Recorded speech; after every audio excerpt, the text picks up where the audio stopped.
The defending champion Swedes ended the run of Belarus, and they did it the way they've moved through the entire tournament. Timely goaltending, solid defense, and the ability to win the close games. 4 of their 8 wins have been by a goal.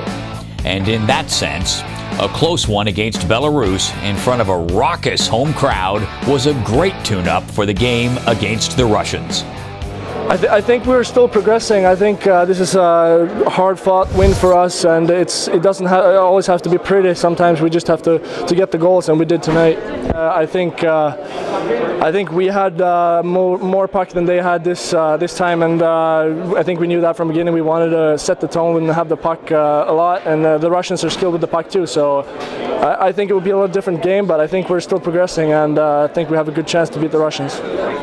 There's no arguing that Russia has not looked absolutely great from right out of the gate, starting with their 5-0 win over Switzerland.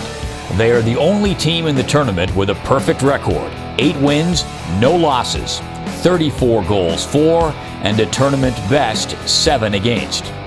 France, a pesky defensive team, were a good test to prepare for Sweden.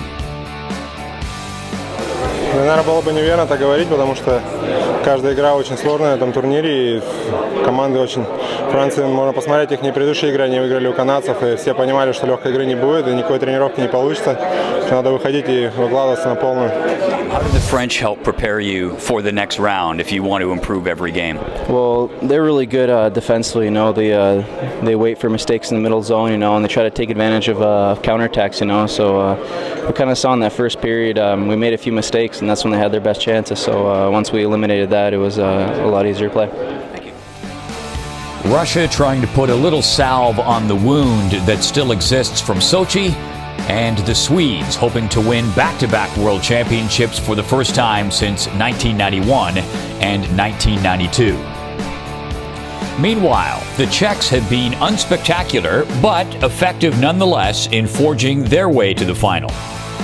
They lost back-to-back one-goal games against Sweden and Canada, and then had a stumble against Denmark that left them scrambling for one-goal wins against Norway and France to make it into the playoff round. Expect a close one. 7 of their 8 games have been decided by 1 goal. 4 of their 8 games have gone to overtime.